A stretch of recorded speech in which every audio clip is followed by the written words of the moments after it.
Yep. Buckle up, everyone, and welcome to Carpool Rugby League, show where two rugby league tragics talk everything rugby league on their way to or from work. I'm Graham. And I'm Shane. Welcome aboard and on with the show. All right, Shane, we've got a very big show this week. Yeah, it's a one-size-fits-all this week. We're going to talk about results, Origin. We have to talk about Origin, team selections in, jumping into the week that is crazy pre-week Origin week, where we've got teams with players out. Roosters have the bye. South Sydney are playing. It's a big time in rugby league. Yeah. And so we're going to talk about results. I think from the results, a lot comes out in what we're going to do, and we talk about Origin. So results, Origin, preview, massive show. Yeah, and as you said, there are some teams that are playing this week. Some teams have the bye. So you mentioned there a couple of teams at the top. Real implications for the table this week, because keep in mind with the bye, those teams tick along, and the pressure's on the teams that have to play this week without their Origin stars. Here's a question, quick question, and people out there. I'm a firm believer that you should not get points for buys. They should be worth nothing. I know that people go, well, so what if it's 2? I just think 2 points for a bye for some teams creates ladder pressure. For others, it relieves ladder pressure. Like, you look at the end of this week, Roosters, like the Roosters gained 2 points, Storm. So I don't know, I've always been a fan. Like, let's face it, if South Sydney lose this week, Storm are on top. Without having to play a game. Without having to play a game. Yeah, and also too, I think what people are going to see as well, this week puts a lot of pressure on those teams on the edge of the 8 too, with your teams like... Well, look at St George. St George get 2 points. West Tigers get 2 points. Sharks, Warriors. Brisbane. All of a sudden you have sort of this falsified... It's a false sense of security. It is. Anyway, look, that's always been my beef. Yeah, but, I know a lot of people argue and say that, look, by the end of the year it all sorts itself out. Of course it does. But at that time, when you're a club that might be absolutely thrown down the ladder because of it, what do you do? Confidence is a big thing. Yep. You going into a game, you look at the game very differently if you're coming 6th as opposed to coming 10th. Yeah. Which can be the difference. Anyway, that's another story for another day and something to think about. Let us know what you guys think. If you want to jump on Facebook, as always, feel free to leave us your comments there. We'll start off, Shane. We'll have a look at the games from last week and what seems like many moons ago now. And for the Eels, their fans are going to try and forget this one. The Parramatta Eels went down. Now, this is the first time that Parramatta has lost at Bankwest Stadium since they have returned to Parramatta, since it's been, I suppose, rebuilt is the terminology there. Penrith ran out winners in this one 16-10. It's a good result for Penrith, a much-needed win after some pretty lean weeks in the lead up to this. Yeah, look, Parramatta just didn't show up. The fact that Ferguson was playing centre, that will never happen again. That was a failed experiment. I thought Penrith forwards got it together. They ran for a phenomenal amount of metres. Campbell Gillard getting put back did allow them to, I think it allowed him to reset his style, reset what he does. And he came out absolutely firing. I thought the Penrith forwards won this for Penrith. I know a lot's going to be made about Cleary and whether this is the game that got Cleary the halfback spot. I hope not, because basically he was getting it anyway. We can prove that. I thought their forwards stood up. Something we haven't seen from Penrith in the last few weeks. Where does this leave Maloney? I don't know. I didn't think that there was enough evidence to suggest that they were brilliant without him. They won a game. They won well through their forward pack, but really Parramatta threw absolutely nothing at them. Yeah, and I think that's something that we've seen. I've often said with Parramatta, they're a bit up and down, and when we go through this week's upcoming games, they've got a game this week against South. We'll talk a little bit about the implications from this game in regards to the team news, because there is some big team news and some players who are out of favour, let's just say. Statistically, these teams were even. It was really difficult to split them. I actually think Para had a bit more possession. They just couldn't deliver the killer blow. Yeah, and to go into any rugby league game, I mean, I know Parramatta scored early, and Parramatta fans would have been really hyped about that, but that was their only try in the game. It's very difficult, if not close to impossible, in the year 2019 to win a rugby league game, only scoring one try. So Yes. Parramatta will want to. I know they're coming up against a depleted side this week for Origin, but they'll want to get some stuff sorted out to make sure that they can to try and get some more points on the board. And with some of the players you see in their team, so you still got the likes of Gutherson, who we talked a lot about adding some spark to their side. You got your Mitchell Moses. They do have these players that at times. This is the team that, don't forget, not too long ago put about 50 on the Tigers. I've got to do a big shout out to our mate Michael Stevens, who did remind me that I said it would take some form of divine intervention for Parramatta to. I think Michael's Michael's reply was the Pope must have blessed Penrith the other night because and that's the problem. Like, if you can't set your watch to him. No, and if you're a Parramatta fan, you'd be saying, look, the hallmark of top 8 teams are that they can go through these periods and they just keep winning football games. Parramatta sort of go back to their old ways at times, and I think that's the problem. Penrith, I don't care what anyone says. Penrith are ripe for the picking. Any team could have beaten Penrith the other night. Like, their forwards played well. If they played a top 4 side, they were beaten. So I don't want anyone to think, oh, hang on, it's just because Penrith played so much better. I don't think Penrith had a fantastic game of football. Their forwards were great. Hats off to their forwards. It wasn't a great display of rugby league. Their forwards finally grabbed the bull by the horns and went to town. And I think that's something that Penrith fans be going, right, we can do it. Let's start building something on this. To say that they absolutely took it to Parramatta, no, I'll never believe that for a minute. But hats off, I did say it would take some sort of divine intervention for a miracle, I think a monumental miracle if they didn't get beaten by 100 and I think they actually won by 6. So I love that. But it shows that people. Good for Penrith. It's good for us because it shows people are listening, and it's good for Penrith. It's good for Penrith. Yeah, it is good for Penrith to get a win. So the big challenge for them is going to be to try and piece together a few more wins and get their season. I was going to say back on track. A lot of people are going to say it's gone. It's going to take a morning. Here we go. Is this another quote? What's it going to take? It's going to take a monumental effort, let's put it that way, okay. with the amount they've got in the against column to come through, win a truckload of games, and win them by enough that they can be positive enough. I just can't wait for the day on Facebook where they come 8th with a positive for and against. If they freaking get me 8 on for and against, wouldn't that be funny? Yeah, anyway, hopefully for Penrith fans, this is a bit of a turnaround for them because they are a good side. They've got a lot of good players. They need to get their ducks in a row. I'm not sure they're all lined up at the moment. It's a step in the right direction, so good for Penrith. Yeah. Another team who I'm finding is taking some steps in the right direction is the Gold Coast Titans. They went to Manly this past week. 36-18, they defeated the Sea Eagles. We had about 7.5 fans get out to Lotto Land to witness this one. It's really bizarre. I noticed on the hill at Lotto Land, it's like they sectioned off, and if anyone was out there and can tell us the answer to this, please let us know. It's like they sectioned bits of the hill off, and no one was sitting in them. I don't know what the go was. Well, there might have been plovers nesting. I don't know. I just looked at it on TV and I went, "There's actually bits of that sectioned off."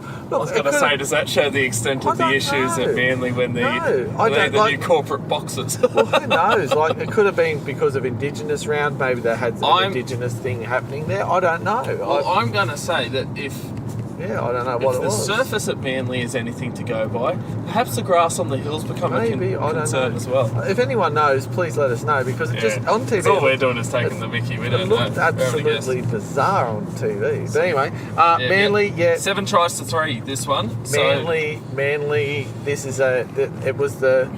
At half time, they're right in it. It was the hallmark of a team who had been playing well above their capabilities with a load of injured players. They got tired. And look, Ash Taylor finally put his hand up and said he threw a pass which is absolutely brilliant. It was absolutely phenomenal, actually. He when he directs the team, they look like a football side. I think, look, the Seagulls looked tired. They were out enthused. They just looked like a team that have one too many injuries, and as a result, they couldn't. They just couldn't cope. Yeah, and I think too, with as you said, do you feel this is a case of not the wheels falling off the Manly wagon, No, but they've Manly overachieved. overachieving? That's what I was going to say. They have They're overachieved. Yep. And you know what? There's a thing in rugby league, and if you're new to rugby league, or even if you're not, you know that when you've got injuries, if you can put a couple of points in the bank, if you can put 2, 4, 6 points in the bank, that when you've got your full side, that all of a sudden you string together another 5 wins, you're in the 8. Yeah. They're in touch. The thing is, though, what we're starting to see in this competition is a really big pack of teams sitting that bottom half of the top 8 and the top half of the bottom 8. Yeah. And these are the games where Manly will look back and say, we should be beating these teams below us. And the other thing for Manly, the against column got bashed. Yes, and that's never, especially if you're going to be in that fight for the top 8. And whilst they're sitting in 6th at the moment, as you said, they're for and against. They're only +7, so they go down by more than a try this weekend. They're sitting at a minus for and against. It's amazing the amount of teams, with minus for and against. Yeah. Yep. The main thing I wanted to point out, though, is we've talked a lot about Manly there. We need to give credit to the Titans. And whilst the Titans had a lot of ball, that was on the back of their work. You score tries to get the ball back, I understand that. Yeah. They had 45 sets, which is a lot. To complete 40 of them, so they're around that, I think just under 90% completion. I think it was about 89. They arrested. It's a good effort. They arrested a lot of their bad habits. Yeah. So good on Titans because we're not always seeing these statistics fall in the Titans' favour. Penrith winning gave them some incentive. Yeah, definitely. So, good news for them. Good to see, I think, also too, players because we've put a lot of pressure on their halves, to see players like Ash Taylor and Tyrone Roberts. Tyrone Roberts scored a couple of tries. Tyrone Roberts played very well. Yeah. He's man of the match. Yeah. So, really good to see there from the Titans. Mind you, this week was a tipster's nightmare. And I struggled. Another thing I thought, it's good to see, and we'll talk about this with Origin, Jai Arrow, who has been a bit of a beacon of light for that team, rewarded. Yeah. It's named as prop. Yeah. Which is, the other game on Friday night was huge. This game was absolutely massive, especially if you're a Newcastle Knights fan. Up at McDonald Jones Stadium, I should say, the Knights defeated the Roosters 38-12. 5 tries to 2. 26,000 people got out to see this one, which was really good. It was a full house. It was a cracker. I actually they put up the house full sign. Yep. Every corporate box to show you how anticipated this game is. Every corporate box was sold out. Yep. Few talking points coming out of this one. One had major Origin implications. We'll talk about the Origin team later. Yeah. Most of you would be aware by now that Luke Keary is not going to be there. The reason he is not there is due to injury. He actually went off the field in this game with a concussion. He's actually had a couple of concussions this year. The protocol surrounding that is that if you've had more than 2 concussions, 2 or more concussions, it is 2 or more. the return to play protocol involves an independent assessment by a neurologist. So before Luke Keary can return to the field, he'll need to have that assessment. Basically, with that happening, he wasn't going to be right to train until well into later this week. I actually think implications for being in the house for Origin. He was out of. I actually think the situation is that if the independent neurologist said you can't play, you can't train. Yes, no, and he won't be able to train until he gets that clearance either. Yeah, so I think the big issue with Freddie was he wants someone who can train. You don't want to go in with your halves 2 days training. We'll talk about this at Origin time because I've got some things to say. The other talking point out of this one that I think a lot of people are divided over the opinions in regards to is the hit by Jared Rea-Hargraves on Kalen Ponga. I know we've talked about this off air, off the record. Yeah, well, I can tell you what my opinions are. He wasn't square, and it was late. So what more? Okay, what more do you want for a penalty? Now he's been cited. Now, yeah, and you see, Like- I would have been happy with a penalty, even if, as you said, I'm hitting my forehead because I I'm know, just bewildered. that's what that noise was. He wasn't square, and it was late, so it was a penalty. And I think the concern from a lot of people's perspective is, this is the type of stuff you don't want. These superstars of the game, these playmakers, we have rules in place to protect them in these situations. It was very late. He could have pulled out. The fact that the bunker looks at it and says, look, we've got no issue with that, sets a very dangerous precedent, especially when you have the same player looking to the referee in other tackles in the With game, his fist on a player's throat. fist on someone's throat, looking at him saying, are you going to penalise me? Okay. Like, come on. Well, you know what the problem It's is? a very This is the dangerous problem. line from the officials here. And the problem is this. Talking about the football game, from the kick-off, the Roosters were out of their depth. Yes. The Roosters just could not match anything that the Newcastle Knights were throwing at them, whether it be in skill or enthusiasm. Yeah. You knew how Definitely important. not enthusiasm. You knew how important the try was when Tedesco took the quick tap, which he wasn't given the mark for, by the way. So I hope that can we get that precedent set for the year? If Tedesco can take that quick tap, why can't other teams take the? I don't quick care tap? if it's a quick tap all the time. No, yeah, Be just consistent. just be consistent. Robert, And you're going to talk about Trent Robinson's reaction to that try, aren't Trent you? Robinson was absolutely banging the window with He was delight so animated. because he knew they were shot ducks. That was a very important try to them. It and look, was. at the time when it happened, that really put them back in the game. It was 10-6. So that was really, they felt like they were a sniff then. A lot of people are going to make the comment, obviously, Keary basically, he left early on. He was basically not there for most of the game. Yeah. Cronk was out. My concern with this is, and you might say, okay, you know, they are missing two star players, that's going to have an impact. I understand that. You have to really logically think about their roles in the team. Their forwards were dominated. The Knights carved the Roosters up the middle. Yeah, their they forwards didn't were find holes totally where dominated. the 5'8" or the halfback normally would be. If, say, for example, Newcastle won the game 12-10, and you say, oh, look, if the Roosters had their playmakers, they probably would have scored again. No, they were blown away. Their forwards were absolutely dominated. Mitchell Pearce was phenomenal. He was. Kalen Ponga. I think Clemmer. Great. I think actually the whole forward pack need a very, very big congratulations because they were brilliant. They laid a platform like no other. Yep. And I think what Newcastle have is now we always said they were one forward short. Yeah. If they could get another forward, if they could get another person to drive They're forward, all chipping in they've now got to it help now. Clemmer. They've got it Clemmer's now. still the standout. Well, Clemmer was always there, but they Another now 200 have, metres They and- now have other forwards who are putting their hand up. They've got the formula. Look, we've got a big show, so we could talk about this game all night. I just say, They were just blown off the park, the Roosters. watch out for the Knights, because the Knights have really just snuck in there. The The Knights are other- sitting in fourth. The other thing, that's true. And they are, and I said this to you the other day as well off air, and I said, if you really sit down and think about it, based on form at the moment, I think the Knights are the fourth best team in the comp. Yeah, most definitely. They're Yeah, I better reckon than the they're better- Raiders. they're doing better than the Raiders are injury driven at the moment. Yeah. The biggest, And the Raiders have struggled against those top teams. The biggest because the Knights are thing- getting the job done. If you look at the Roosters have only lost 3 games. That's a pretty good effort, right? Great effort.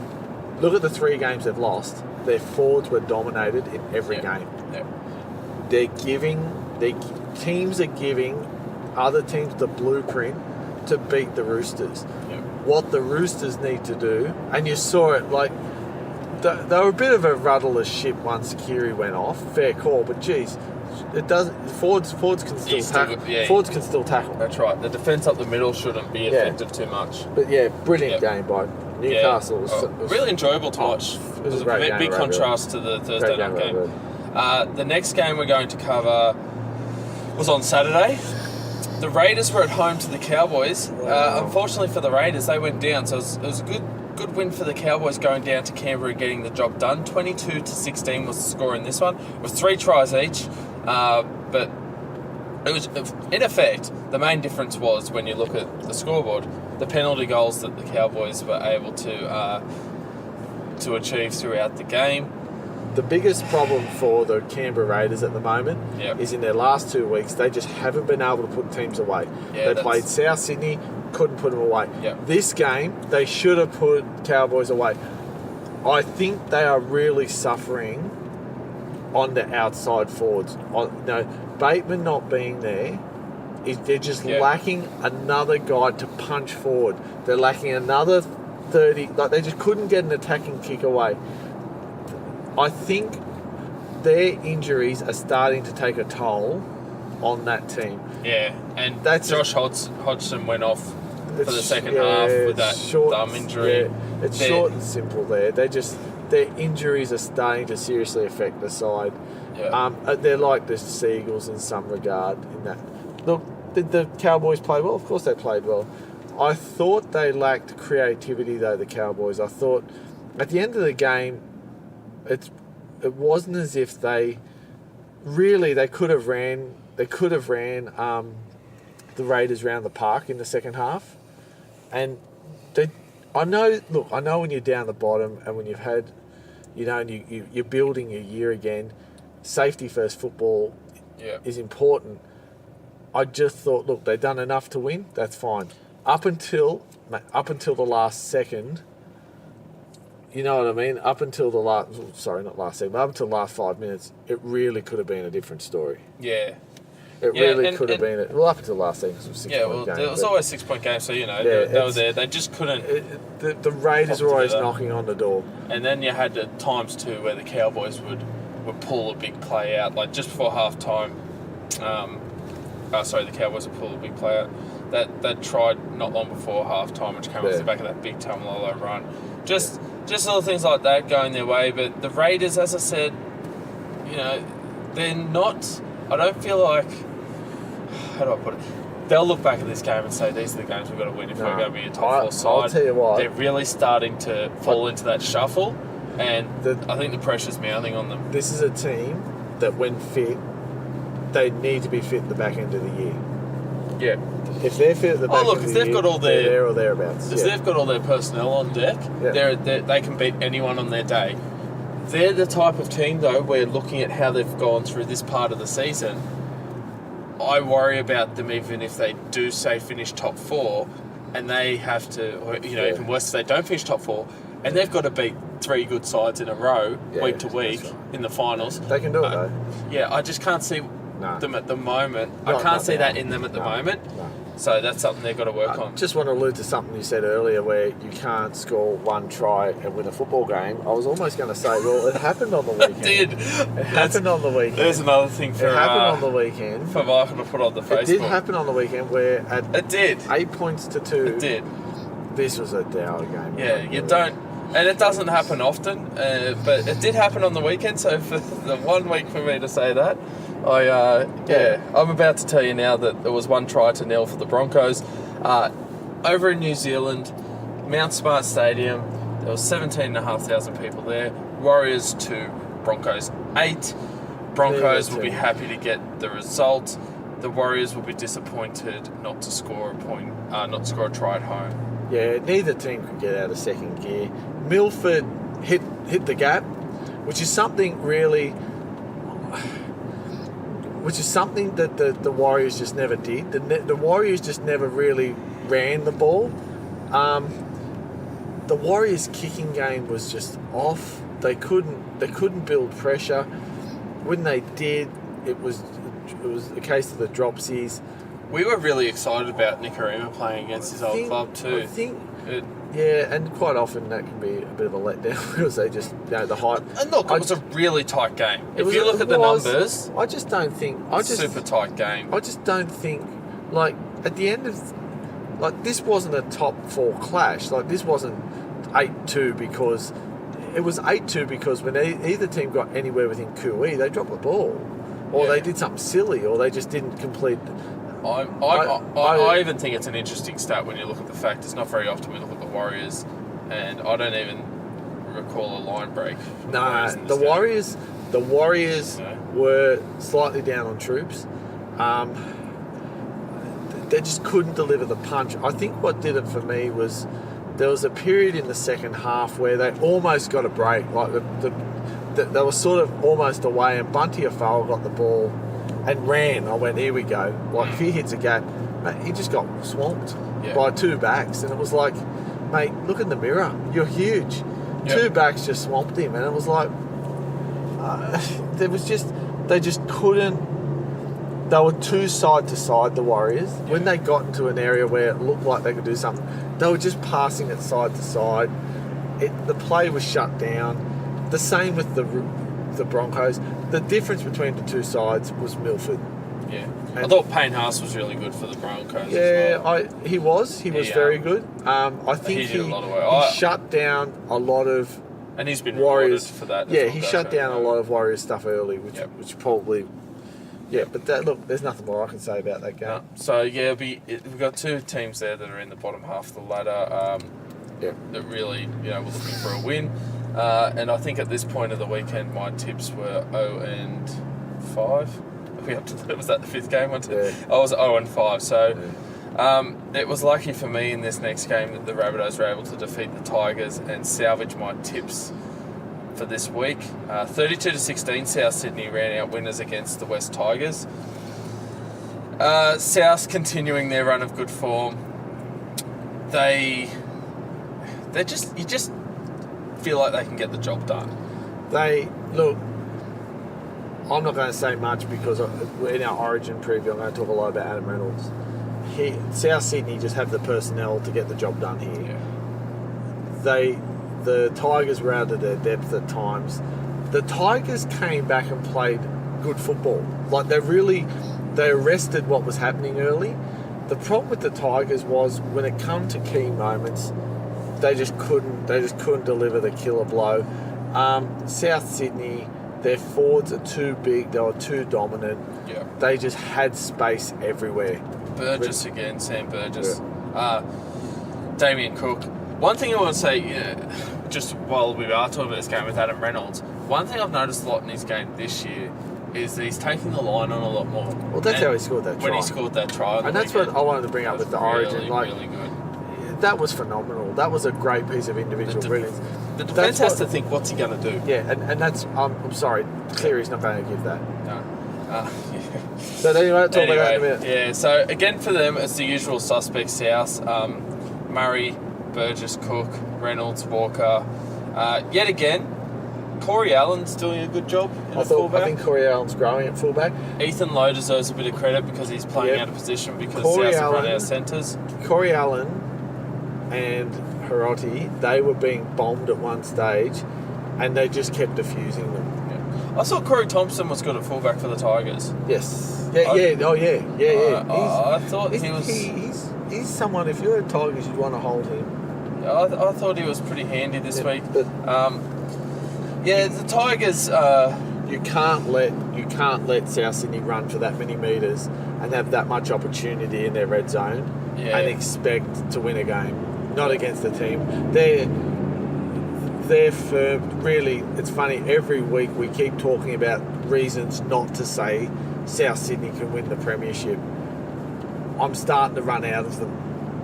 They're 10-1. Best start since '89. Mind you, they didn't win it in '89.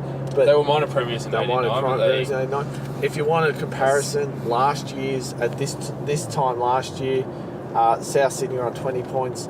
The first place team were on 18. So they're ticking all the boxes. They've got Origin this week. They've got Origin this week, and we'll talk about that when we talk about previewing.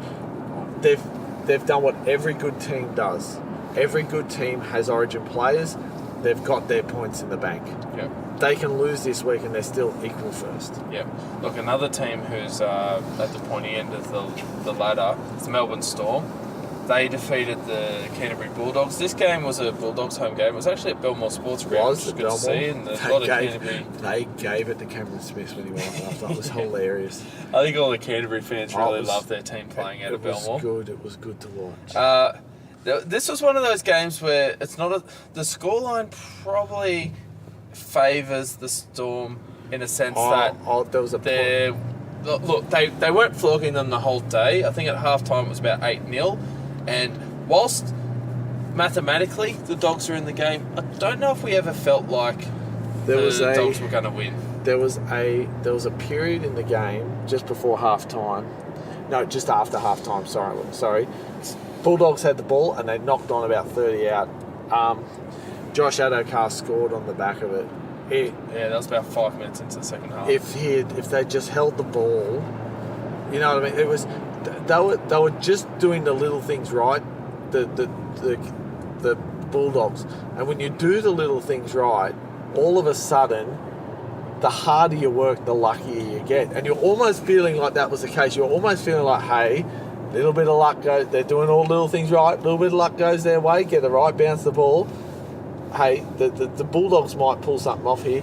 The problem was they didn't have the discipline to finish it. They need that little bit of extra spark and class. And I feel like we've been saying this about the Bulldogs all year. Yep. We look at this and go, wow, the Bulldogs were able to complete this. The Bulldogs proves that completion rates don't win you a game. No. You can hold the ball, but once you get to the end of the set, you've got to do something with it. Both teams completed around 80% here, but what the Bulldogs need to do is make sure that they actually are doing something with that ball. Yeah. They need to break the line.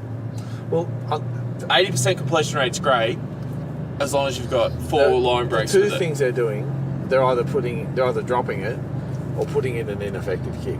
Yeah, they've really got it, and against teams, especially against teams like Storm. Storm are like South Sydney. They just do enough to win. They know how to win. Yep, nothing more, nothing less. Wow. The final game of the weekend, this weekend past, which was round 11 for those of you playing at home, down at Wynn Stadium, the Dragons were hosting the Sharks. Sharks got the Chockies in this one, 22-9. So a bit of an unusual scoreline you don't always see. I have not seen a more disinterested team in a second half of football than the St George Illawarra Dragons. They've really gone off the boil, haven't they? They are off the boil, and in that second half, I think if the referee had stopped the game and said, do you really want to be here, because we can shake hands now and eat oranges, they would have taken them up on it. They really, in that second half, they just looked like a rugby league side who were tired. Keeping in mind, they went into half-time 9-8 up. Of That's course why we've that's got this what I'm unusual scoreline for those that didn't watch it. They kicked the field goal to get the lead when Ben Hunt kicked the field goal, right on half-time. You almost thought to yourself, far out, they've done that. That's now they've got us.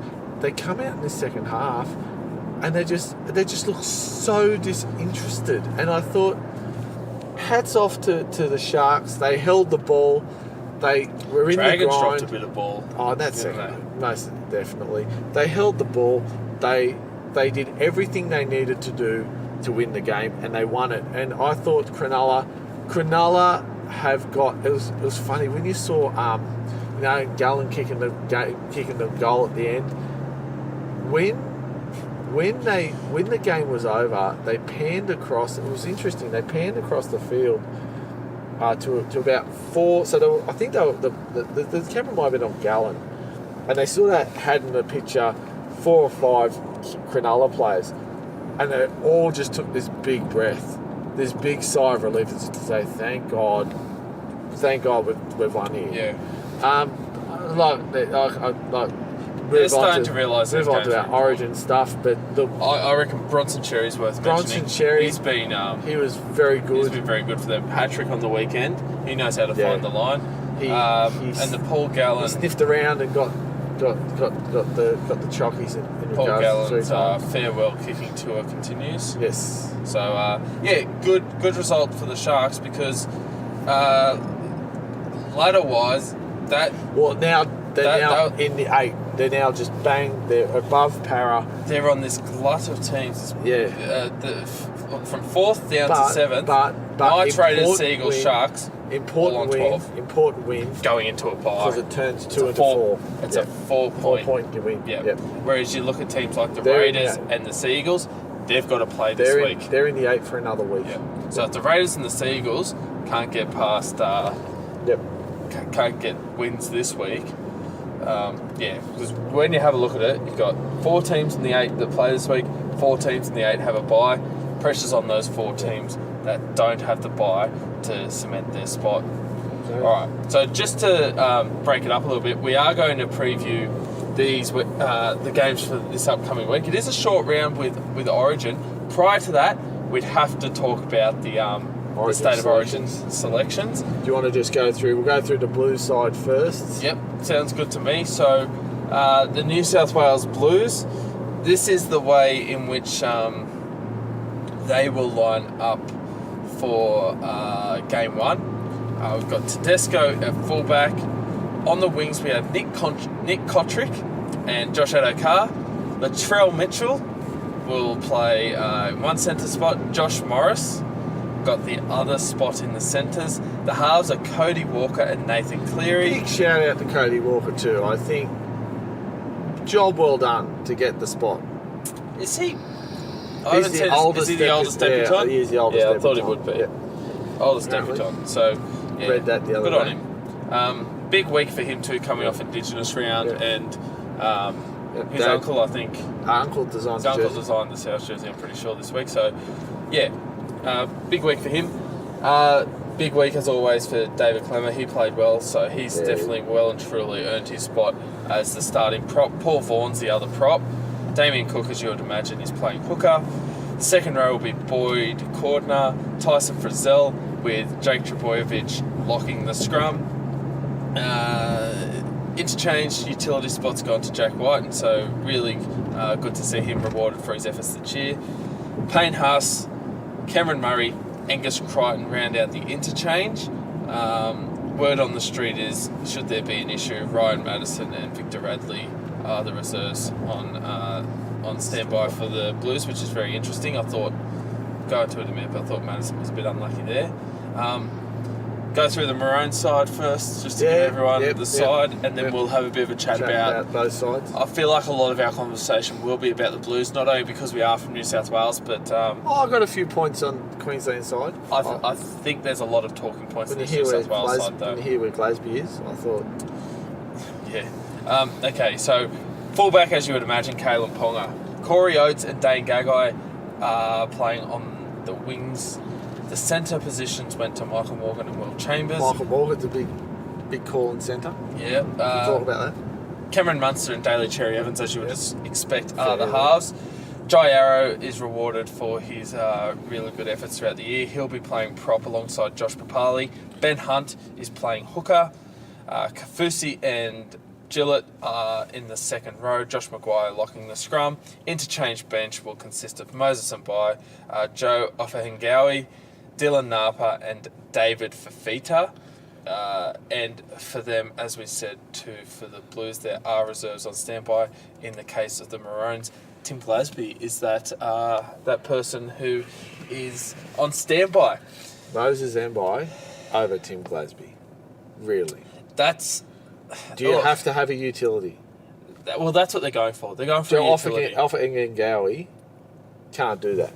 I think they want someone in case there's an injury in the halves. In case there's an injury in the halves, you got Morgan. You got Morgan and Morgan's Hunt. in the centre. Yeah, I know. You got them all over the shop. I know. We've got Morgan and Hunt. Yeah, I just realised what I said there. Far out. Looking at the team, I just thought, look, I don't know if it's one of those things where they feel as though that's what you've got to do with Origin because they've done it so much in the past. I think they could have gone with another forward. I think they've got a lack of depth at the moment in the Queensland ranks. I worry when. I don't worry because I don't care, but I'm not going to put my hand up. I'm not going to put my hand up and say, "Hey, look, I'm a punter with the podcast. I'm not a Queensland coach. I reckon I could pick a side that would give that team a significant run for its money." Do you think that there's enough sting on that bench with, say, the likes of Fafita, Ofahengawi to come on in that middle part of the game when the Blues would have players like Cameron Murray and Payne Haas coming on? Is that a bit of a mismatch? Well, it is, yeah. Look, to go through the teams, I think the Blues side is a fairly well balanced team. I don't have any idea how Cleary got the game. Well, let's talk about that halves position far out to get people up to speed before you talk too much about Cleary, because I feel like you'll be like a $2 jukebox. Once we get you started, you'll be going all night. the situation that presented itself with the halves, this was almost through the weekend. It was this big story in regards to this cursed halfback position. It all seems to be it's almost for nothing. The 5'8" position, you would imagine Luke Keary would have been right in the running for that. His injury put him out, which basically made Cody Walker a shoo-in. Coming out of the Newcastle... I think Cody Walker would have always been in the side, though. I think he would have been on the bench. He would have been the utility player, or...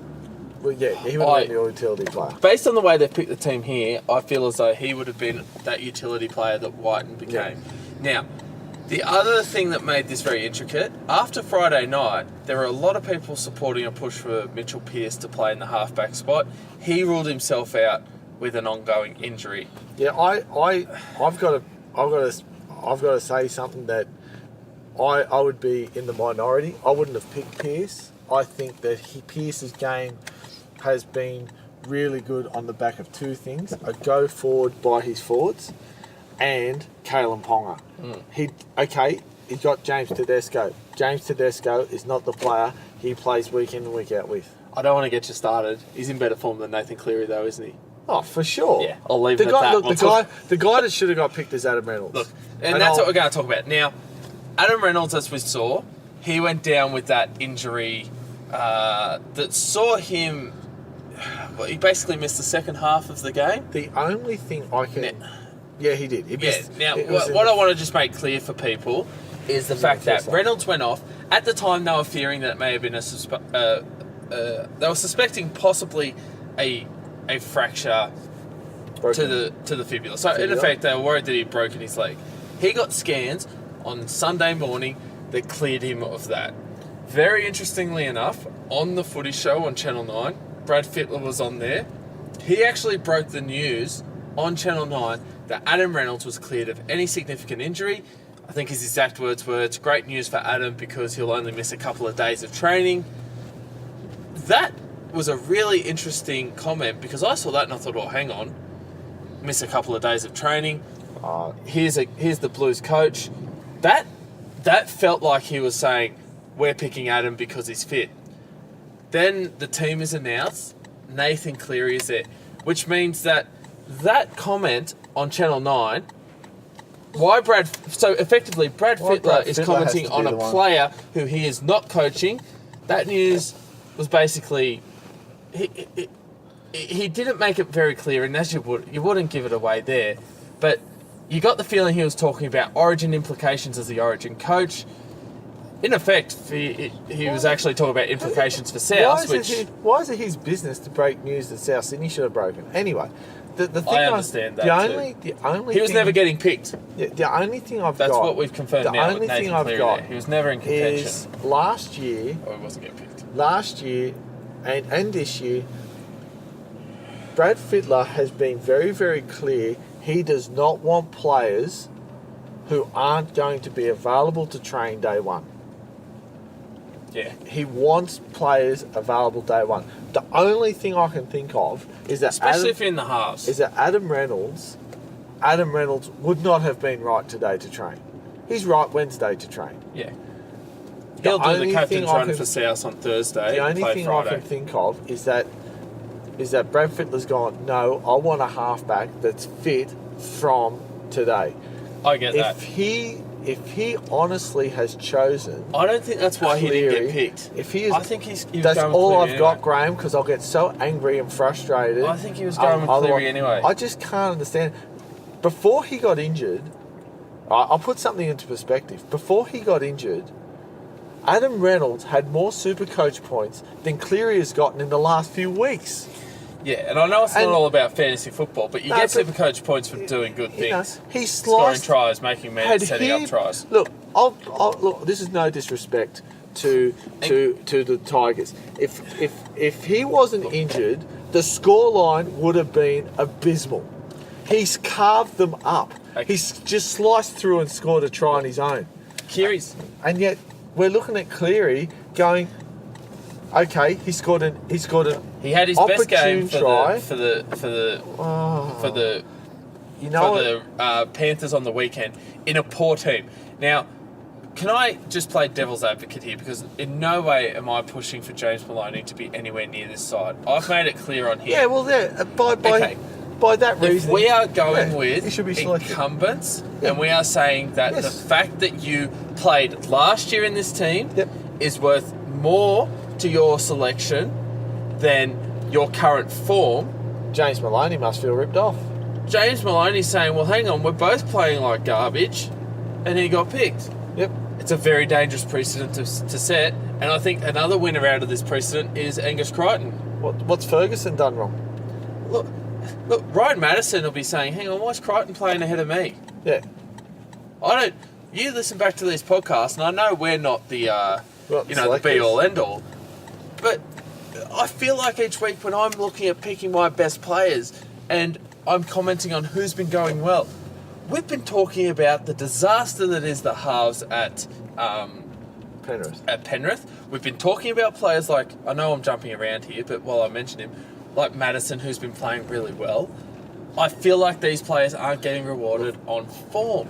Some players were just too good not to pick, but I think with Nathan Cleary, look, he would want to have a whale of a game. You know what my concern because is?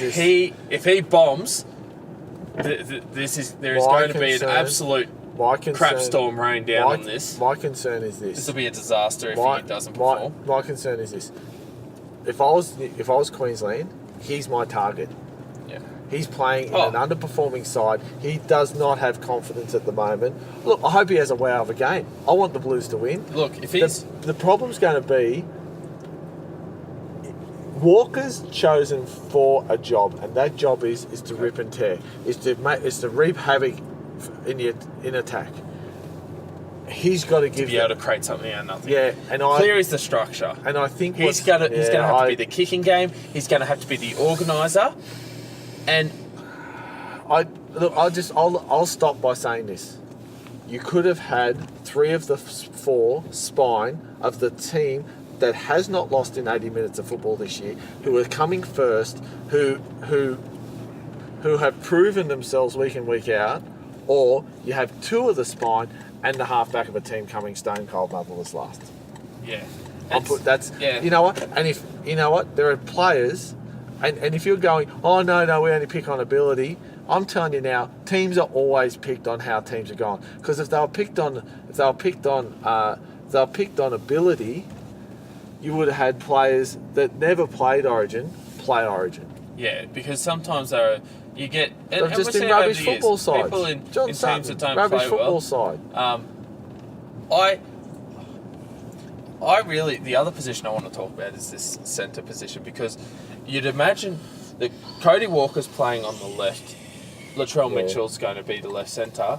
This right side edge of the Blues is going to the main, the half out to link with the centre. We've got this combination that's got to be formed between Cleary and Josh Morris. I've made it clear. I personally don't think Josh Morris was the best fit for this position. Ramian was mine. Look, and it goes against, and this is where their philosophies in regard to choosing the team. You'll ask them about Nathan Cleary, they go, we need someone who we can build to the future and someone who's going to be there. Right, so Josh Morris is someone we can build our back line through.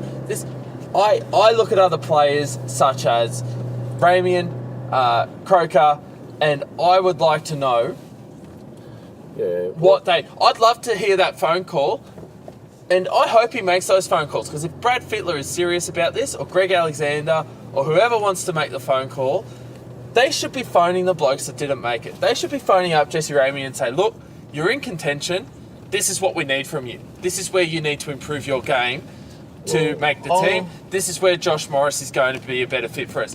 While some people say they don't have to justify their selection, if you are fair dinkum about your job, you'll be giving these kids feedback, because they will not know why they didn't get picked. Roberts got dropped on the back of missing a fairly significant tackle against South Sydney. I'm telling you now, Roberts. Yep. Last week, Morris missed a howler, exactly the same.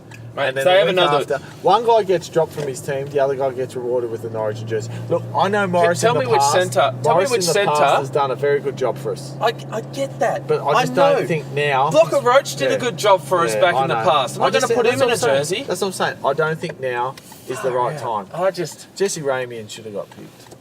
But you go to the Sharks. If you said to the Sharks, which centre in your mate, team are you really excited I about at was the moment? whole- Who's your yeah, informed yeah. centre? Bronson mate. Cherry. Not asking for Bronson Cherry to be picked. It was But it's that hilarious. same argument with How Roberts. funny was it? How funny was it when they spoke to Morris and he goes, mate, he said I'd already planned for pizza and a couple of beers, you know. Yeah. He goes, But good on him. Good on him for getting Didn't picked. even I'm think- not. This is not an attack at Josh Morris. No. He's a good sport. He's been a great player in the past. Yeah. I think what they said was, we want someone solid who can plug the gap for us to sit next to Cleary. Do I honestly think the Blues can win? Yes. I think they can I think win. they will. I think they will win. They will win. The thing is, We're passionate about our team, and we Yeah. want them to be I as good as they I can just be. feel in rugby league you got very few opportunities, and when your opportunity is basically stifled because a coach says, "Well, I'm just picking who was there last year." Really? I'll be honest, Anyway. in regards to the forward pack, that forward pack, you cannot argue with that forward pack. That No. forward pack for the Blues No. picks itself, Yep. and that is a great forward pack. I think it's. I don't think you phenomenal. get too many No. arguments No. about that. I like the bench. I like the bench. I just think that maybe Crichton should buy a lottery ticket. I don't like think. Yeah, I don't think he's. They were always going to go with the utility, so White's the Yeah. best option there. Cameron Murray deserves his spot. Payne Haas deserves his spot. And I also want to give a shout out to someone else who I think I'm very happy for. Nick Cottrick. Is Nick Cottrick. Yeah, and Walker. That's just phenomenal. Oh, Walker's a Cody massive... Walker. Josh Addo-Carr's been in great form. Oh, yeah. You couldn't go against him. Cody Walker, I hope, plays well, because I'd hate for this to be one of those situations where he struggles with that step up. Don't think he will, but No, he's got to get ball, Yeah. and that's where I'm glad. Walker and Tedesco in well, the same team. How about you've with got Mitchell? You got one of the. Gee, they've got some strike. Well, you've Their got. back line excites me so much more. When you than look the- at tries and try assists, Yep. you've got the leaders in the league in Cook and Walker, and Yeah. their combination. Their combination is phenomenal. I just think they're going to do so well. Yeah. The Maroons Queensland team. side, because we do have Michael Morgan. we do have listeners. Michael Morgan in centres. Interesting. He He was going to be in the team, I feel, somewhere. I can't see why I thought he was going to get the utility I would spot. have a guy like Michael Morgan in my centres. I think Queensland have looked. You know what Queensland have done? And look, I'm not saying anything bad about it, because how many times have we said, how stupid are Queensland for doing this, and they win the game. And they win the freaking series, you know? It's. Well, I've said that too often, so I'm not even going to say that. What I think they've done is they've said, what do we do? Do we go for position-specific people, or do we go for people who know their football? They've gone for the people who know their football. I don't think that's a bad thing. I don't think it's a bad thing. Do I think it's going to pay dividends? I think they're going to find it hard to score points. If they were short a centre, I think Gagai could have filled that spot, and then choose a wing from there. I just look at that and I go, ooh. Yeah, like I said, I've Look, Morgan's an Origin quality player. They've looked at this team and tried to put. they've got Origin quality players. They've tried to fit everyone in. Yeah. They've tried to fit everyone in and make sure they're there. Chambers is a great Gagai. Chambers is always gonna be there. That's going to be, that's going to be Oates really has good been stuff. playing well. Oates- Kalen Ponga, really interested to see how Kalen Ponga can go at this level. Yeah. He'll bring been a in level. good form. He'll bring a level of energy to the side, to the Maroons, that the Blues need to be careful of. Munster, Cherry Evans is a phenomenal halfback. there was never going to be any choice. contention about that. Ben Hunt at hooker. Some people may not. I think he needs to be there. I don't know. He needs to be there. I just don't know whether he can do the job. The beautiful thing is, if I'm Queensland, I'm going, where are we going to lack? What are some places we're going to lack field position? All of a sudden, I've got 4 people in my side, in Morgan, in Cherry Evans, in Munster, and in Hunt, that can kick the ball, and kick the ball well. All of a sudden, any issues I have with field position are being arrested because I've got really good kickers in my side. That's why I think they've chosen Hunt. I think they've said another person to kick them out of trouble. Are they... Look... He can find the line too. Yeah. Like, he knows how to score a try. Oh, look, he's good footballer. The thing is with the Queensland team, and I think the concern from their point of view is that for so many years they've had Cameron Smith there, and not only has he been a specialist hooker, he's the best hooker, best player in the game, depending on who you ask. I'd say he's the best player in the game. Does not having a specialist hooker impact upon this team? Are they undervaluing the importance of a hooker, where someone who does it week in, week out? Because it's a very important role in a football team. Having someone like Ben Hunt in the side, you got Moses and Bai on the bench. Yeah, coming up against someone like Damien Cook. Yeah, I don't look. I agree. I don't know. I probably would have gone for Granville. Yeah. I thought Jake Granville. The biggest problem with Hunt's going to be he's going to have to do a bag load of tackling. Yeah. And he's got to do it against big, mobile, physical people. Great pack. This is a great forward pack from the Blues. So he's going to have his hands. The other guy, but he's got a lot. He's got some big blokes around him. The guy I think's lucky. Moses Mbai. Okay, lucky. Maguire. Are they hoping that an Origin scene will give him the step up? I thought it was interesting to fit him in. They've got Jai Arrow in a prop. I think when I was looking at the teams, because Jai Arrow was the first person I put in my forward pack as a certainty, I just had him at lock. So look, it's a good team. I can't believe they don't have Glasby. Yeah. Glasby for me needs to be there. He's been playing some great football. As a New South Wales fan, in an informed side. As a New South Wales fan, I just find that the Queensland team, basically top to bottom is good players. I'm just interested to see how they'll go. There'll be a big week of training for them to try and get these combinations sorted out. I just don't know be a challenge, I think. I just don't know where Mbai fits in. They don't have a specialist hooker. He'll have to play hooker at some stage. Yeah, I just look at that. He'll have to play hooker. Why wouldn't you have? I wouldn't send Ben Hunt out for 80 minutes tackling these guys. Why not have 50 tackles and he'll be? Why not have Granville in it starting and make Hunt your utility? Yep. Or, I know that there a lot of utilities here. Yeah, and as you said, they could have got away with an extra forward on the bench because of. But the thing is too, what they really needed is a hooker. They need Cameron Smith. Oh, if they had Cameron Smith, it wouldn't be an issue. And that's something too where they've had this luxury and now they've got to organise how they can play. They won't have someone come in and slot. I'm not going to say anything because for years I've said, mate, this team's going to get belted, and they come out and they win the series 2-1, and we have egg on our face. So I'm just going to shut up. Yep. I do think they're skinny. I do think they're a light on team. Yep. I look at the Queensland side. As I said, I could probably pick a side that would beat this side, and the reason for that is I would pick players who are specialists in their position. Yeah. And I would make better use of the utility. Yeah. Yeah. So even if you had Hunt at hooker, Granville could have been on the bench. Even if you don't want him to start. I just don't see why in that whole side you actually don't have a specialist hooker. Yeah. Yep. That is such an you've got your side, no specialist hooker. The blue side, best hooker in the league. Yeah. Surely you just need you need a guy there to tackle. Yeah, and that could have opened up the door for another, Glasby should be there. Glasby. Offa Kengawi has played Look, well. and I know that. Really? Yeah, he has. But I know the Titans are struggling, but and here I am going against.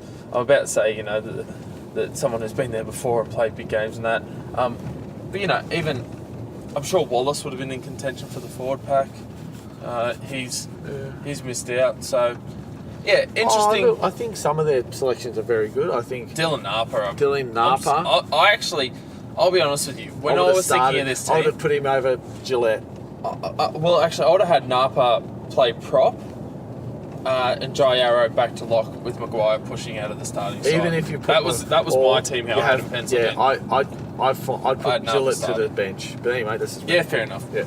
Yep. Cool. All right. So Jai Arrow's making a lot of meters. So as a bookend, he's safe as houses. Yeah, and look, the way they play these days, they're not the same position. You get a little bit more freedom, a bit more movement at lock, but locks are very similar to another. They're going to have to come out with an extreme amount of energy. Yep. The Queensland side. All right, so they're the Origin teams. That's our view on those teams. So look, as I said, drop us a line. See if you agree. Disagree. See what you reckon. We had a bit of chatter and some talk happening on Facebook this week, especially in regards to the Blues side. I think a few people were surprised at what was going on there. But look, you never know. At Origin, it's a different ball of wax altogether.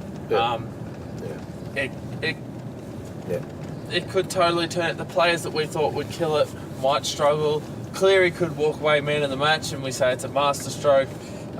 Who knows? Hope so. Anyway, this week football. This week we are back into the Rugby League now because of Origin happening next week. There are only 4 games this weekend. Yep. So if you're a supporter of the Roosters, the Knights, the Broncos, the Storm, the Dragons, the Tigers, the Sharks, or the Warriors, you can sit back and watch the footy this week with the knowledge that you will have 2 points in the bag for the bye. The other teams that will be playing this week will start out on Thursday night. So looking at the scheduling this week, just so people are aware, there's 1 game on Thursday, 1 game Friday, 1 game Saturday, 1 game Sunday. So they've spaced it out for us a bit, which is good to see. Thursday night, we'll be heading out to Panthers Stadium to have a look at Penrith against the Sea Eagles. That game, as you could imagine, as always, it's going to be a very tight one, especially given the fact that we have Panthers coming off a win. Sea Eagles did come off that loss. If anything's to go by last week, we've got one team building, one team falling off a bit. We do have some news in regards to the team lists. The teams have been announced for this game. With the Panthers, they've got a makeshift duo happening in the centres this week, you will notice. They've got Isaiah Yeo and Brent, is it Naden? Is that how you say it? Naden? They will be playing. Dean Furry, Wonga Blake injured last round. Maloney returns this week from suspension. He's going to slot in at halfback because Cleary is out due to Origin. So Jerome Luai playing that 5'8" role this week. Regan Campbell-Gillard has been named to start. He was shifted to the bench before kickoff last week, so we're not sure what's going to happen there. They might choose to do the same. He's playing too well not to be there. Yeah, I think it was one of those things where they thought, here's a bit of a kick in the pants, and he's responded. Got it. Jake Trebojevic, as you could imagine, with rep duty, he's going to be out for the Sea Eagles. Corey Waddell gets a start and lock in his place. Ruben Garlick shifts to the centre in place of Brad Parker, who's got the busted jaw. Miski's been named on the wing, and Paseko moves up to the bench. Joel Thompson has been named captain, with Trebojevic out, and also obviously Daly Cherry Evans not in contention for selection due to Origin as well. Big game, I think, for both teams.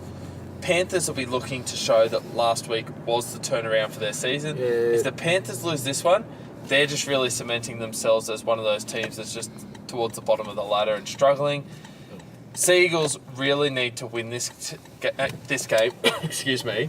When you look at the teams below them that have the bye, with the Sharks, Broncos, Tigers, all sitting 2 points below. Sharks are actually equal points to them having the bye. A loss this week would most likely it'll push the Sea Eagles out of the 8. So plenty to play for Manly. We're in the craziness that is the Origin period. For me, I look at the Penrith side. I think they're fairly... I know that Cleary's not there. I think they're fairly unaffected because you've got now Maloney, who, whose footy hasn't been phenomenal, but still I think has been solid. I look at the disruption that there is to Penrith versus the disruption there is to Manly. I think Manly are just suffering at the moment. You take Trbojevic out of this side, it just does not sit well. He's huge for that forward pack and that go forward. I look at Isaiah Yeo, I think is a good choice in the centres. He's speedy, he's a good outside back. He's a good forward who can make a good outside back. I think Penrith is going to get the chocolates here. I'm just leaning towards Penrith in this one, and I think the player who really has to have a big week is James Maloney. Yep. He has been, and to single a player out is not, awesome, but he tops the list in the league for giving away penalties, and he's also missed more tackles than any other player in the NRL. But he's in there having a go, so that's the problem. I know, you've got to look. If you sit back and don't try and make a tackle, you can't miss one. Yeah. He's got to clean up those penalties, and teams are looking to target him. Latrell Mitchell's up there, and we don't hear about him. Yeah, but when with the ball in hand, Latrell Mitchell's making sure he's doing some work. Look, Penrith as a whole team have given away the most penalties and missed the most tackles. As a collective unit, they've got to get that sorted. They're at home. They're coming off a win last week. Manly, we talked about their personnel and how depleted they were. They're further depleted this week with Jack Trbojevic being out. I think it may just be enough to tip it in Penrith's favour. Oh, Penrith just by a whisker, I reckon. Yep, I've only just got them. The next game is going to be at Bankwest Stadium on Friday night. Parramatta is going to host South Sydney. Some very interesting team news in this game for both teams. First of all, for the home side, interesting to note that Brad Arthur has actually responded to that shock loss to Penrith last week. Tim Manor, Brad Takarangi, wielded the axe slightly. Daniel Alvaro and George Jennings are all to the reserves. Now, just to make that clear, when I say the reserves, I'm not talking about the interchange bench. I'm talking about the reserves. These players are named at 18, 19, 20, 21. If Parramatta line up 1 to 17, it means Takarangi, Jennings, Manor and Alvaro will not play. Is that the way they're going to line up? I don't know. They might be playing a bit of gamesmanship here, a bit of that. What that basically means for the rest of the team, Michael Jennings, I should say, will be in at right centre. The centre pairing, will be Jennings and Hoffman. Okay, I'd probably imagine Michael Jennings will play on the left. We'll see how we go there. Blake Ferguson back to the wing, which I think is a positive for Para. That's a must. Kane Evans, he's also been named this week at prop. Manu Ma'u shifts from lock to the back row. Nikore drops to the bench. Maroa is actually back from concussion and he's going to start at lock. Big return for him. They're looking for something. I think Para having lost 3 straight. South Sydney, I think I called them last week the skeleton staff. Last week at this point in time, South actually, and they haven't named 21 again, they've named 20. They actually are struggling to name a full squad with the amount of injuries they've got and players out with Origin. So they've had to dig very deep and actually look at going beyond their top 30 players due to the amount of injuries they have. There is some good news for South Sydney though. Whilst they have been affected significantly by Origin with Gagai, Walker, Murray and Who am I forgetting? Cook. And Cook's also out. The good news for them is Adam Dewey is returning from injury. That, I think, is massive for them, especially considering they have lacked depth. Dewey, as most people will know, started out as a half, but he's played a lot of time in the centres at South. He's going to come into the centres, effectively taking the spot of Dane Gagai. So we're really still looking at a makeshift centres pairing with Ethan Lowe and Adam Dewey, who's returning from injury. Adam Reynolds has been named at halfback, which is great news for South. They really needed some star power, given the fact that they have so many players out. Connor Tracy will be playing 5'8" in the place of Cody Walker. Billy Britton is going to make his debut in the hooking role. Junior Totola has been named at lock. He's been playing prop for most of the year and starting as prop. He's taking that spot that Cameron Murray normally fills, which, interestingly enough, keeps Sam Burgess in the back row. A lot of people expected Sam to move to lock. He will at some stage, yeah. He will at some stage in the game, but he's not been named there. Bailey Sirinen, he's going to play on the bench. We've got Para really coming off 3 straight losses. South Sydney have won 10 of 11 games.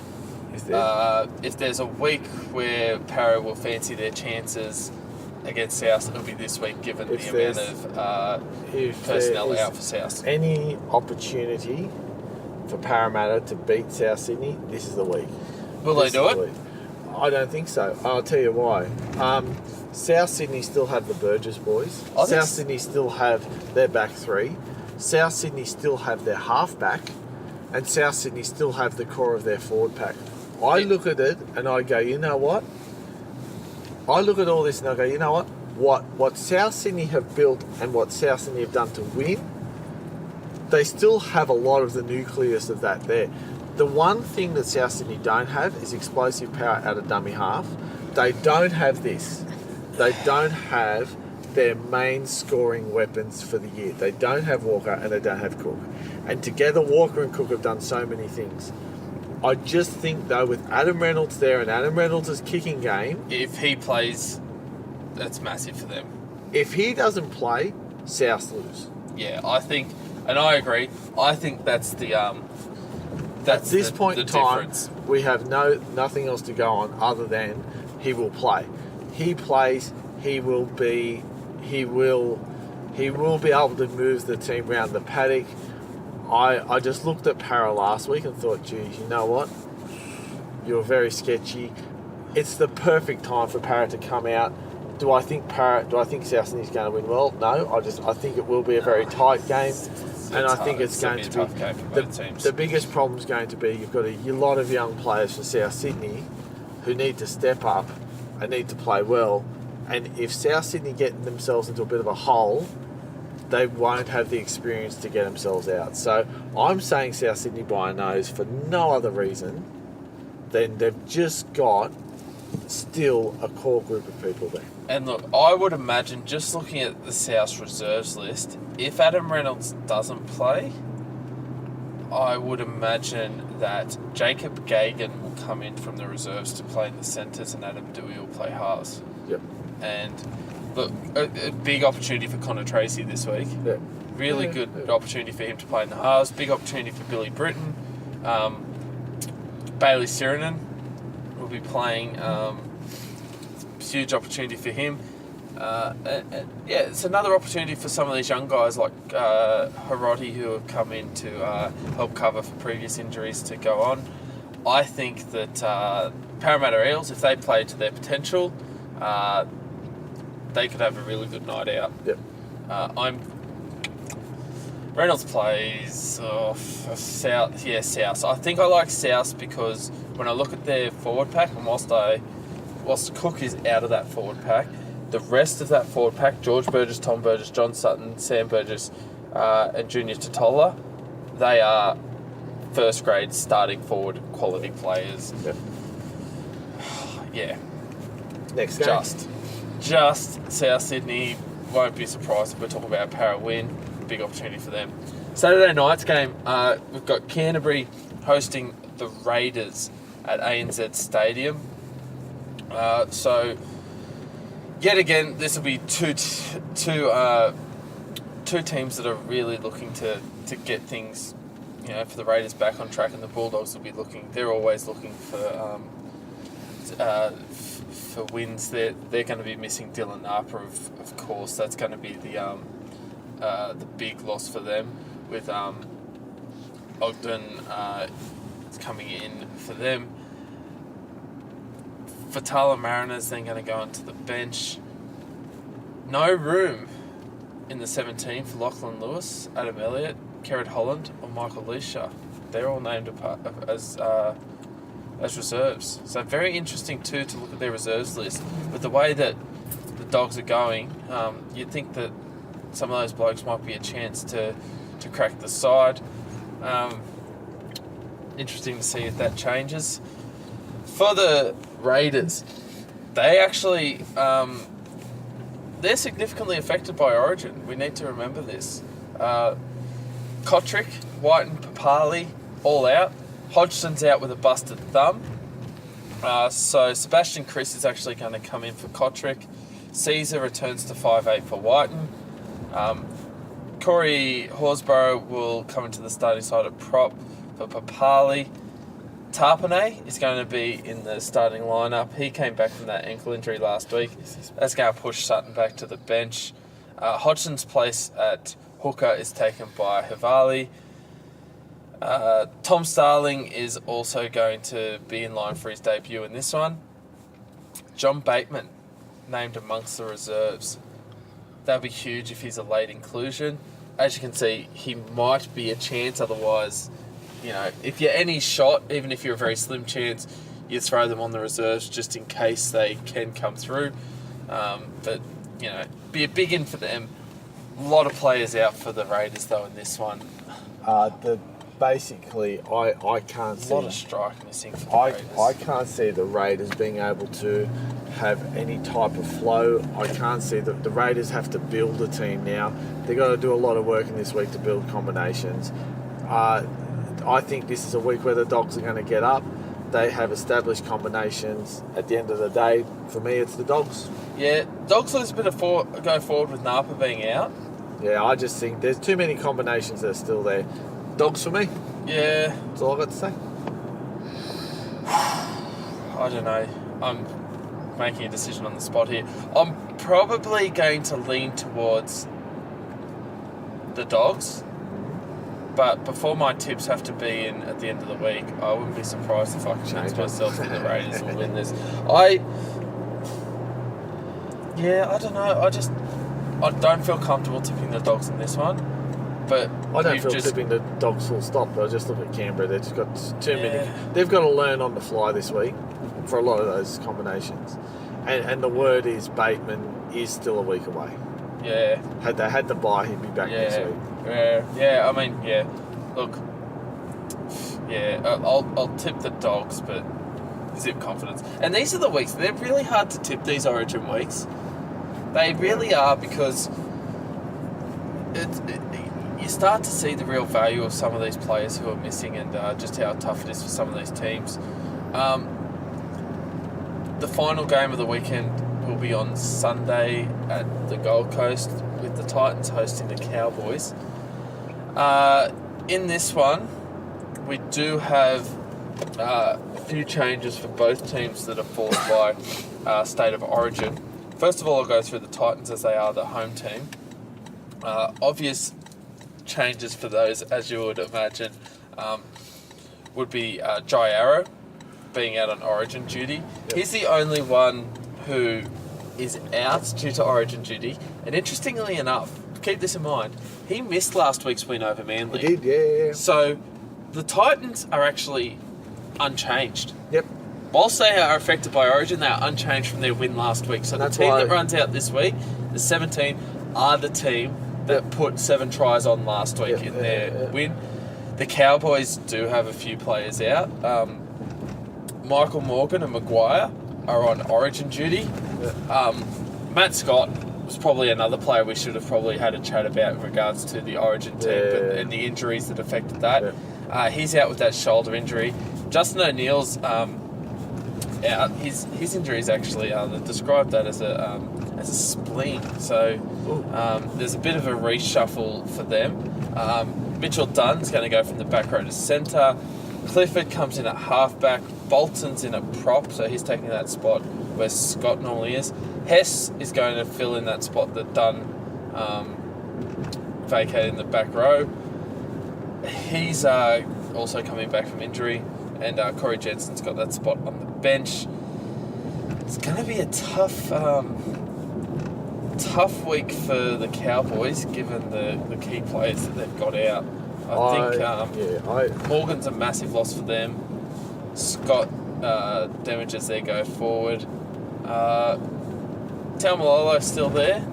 Yep. Jordan McLean there. Jordan McLean, another person who I feel should have been in contention for Origin. Yeah. I spoke about him last week. I think the Titans will get this one. Yeah, I agree. I think it's a bit like the same scenario for the Raiders. There's the Cowboys who've won games but aren't playing great football. They've got to create new combinations. I just can't see that happening. I just look at the Cowboys and they've just got to do too much work this week. Whereas if you look at the Titans, it's business as usual. They did win last week. They've got a great opportunity to put 2 wins back to back. Looking at the players, looking at who they've got, looking that they won the game last week, for me it's the Titans. I think the Titans will really want to. It's a big game for the Titans. Yes. It's actually. I actually think it's a big game for both these teams. The Cowboys are on 10 points, and there are a lot of teams around the Cowboys with the bye. Similar thing with the Titans. That group of teams around the Cowboys I'm talking about that have the bye. Other teams sitting just above the Titans. Yeah. Cowboys lose touch with the 8 if they lose this one. Yeah, I think the Cowboys, it's just Origin, the Cowboys there are those struggle. There are those teams over the years where they get a few wins in a row and then all of a sudden they get players in Origin contention. They get picked and it just stifles the run. This is one of them, and this is the issue when you've got a club where players are playing some good football that just, as a club, they're underperforming. They get picked for Origin, and at the end of the day, it means that effectively they're short these players this week, and it's probably going to cost them a win. I know this is probably going to sound a bit harsh, but we find that the Cowboys have been inconsistent. Yep. Regardless, I think with especially Morgan missing, I think they're going to do it tough. That's what pushes me towards the Titans in this one. I can't see. I tell you now, I can't see the Cowboys winning. No. All right. So what we might do just to finish up, so that everyone's well aware of what's happening in regards to the ladder. We do often like finishing with an update on the ladder, just so that people are aware of what's going on with their team. Yep. I'll quickly go through the ladder and then we'll sign off, because it's been a pretty good haul this episode. Keeping in mind this is the only episode this week. We've condensed it into one, given that there's the split round and Origin and all that sort of stuff. So, competition ladder. Outright leaders on 20 points are the Rabbitohs. Second place on 18 points is the Storm. Third place on 16 points is the Roosters. Then we have in fourth on 12 points the Knights. Fifth on 12 points are the Raiders. Sixth on 12 points are the Manly Sea Eagles. Seventh on 12 points are the Sharks. Starting to see a big grouping there, fall through to seventh on 12 points. We're seeing the next group of teams are on 10 points. That group includes the Eels, who are in the 8th, purely on for and against, despite having a minus for and against. Now, just so you know how tight it is here, the Eels are sitting 8th on 10 points, minus 15. The Broncos are 9th on 10 points, minus 16. The Tigers are sitting 10th, 10 points, minus 18. Yep. very tight there in for and against. We've talked about how important that is. The Cowboys are actually also on 10 points. So effectively, the only thing keeping the Cowboys out of the top 8 is for and against. They're sitting in 11th spot. In 12th spot on 8 points are the Warriors. 13th spot on 8 points are the Dragons. That's a lot of people. That's the real big disappointment there. They'll be wanting to be higher than that. Titans are on 6 points in 14th spot. Oh, I made a mistake earlier. I said the Panthers were last. No. The Panthers are actually second last. They are on 6 points. Apologies. They're in 15th spot. The Bulldogs are actually last on 6 points. Just for an update for those in the spoon race here, the Panthers are minus 107. That's massive. Bulldogs minus 110. Okay. So there's only 3 points for and against keeping the Panthers off the bottom. Yeah. Given that both those teams play this week, look, the bottom 3 teams are all on 6. They all play this week. Yeah. Snag a win, which I think the Titans might. Good time to do it. Yeah, so just reminding everyone also this week, Storm, Roosters, Knights, Sharks, Broncos, Tigers, Warriors, Dragons all have the bye. Cool. All right. Well, I think that'll just about do us. I think we've gone through quite thoroughly last week and this week, and we've given our thoughts on the Origin teams. Beautiful. Jump on Facebook. Let us know what you guys think. As always, if your team is playing this week, good luck. We'll be back next week. Our early podcast next week will be reviewing the week's action and also have some comments on the upcoming Origin. Yeah, so that'll be early next week with Origin actually happening midweek next week. Good luck if your team's playing this week. Enjoy the weekend of footy, and we'll catch you again next week. Bye. See ya.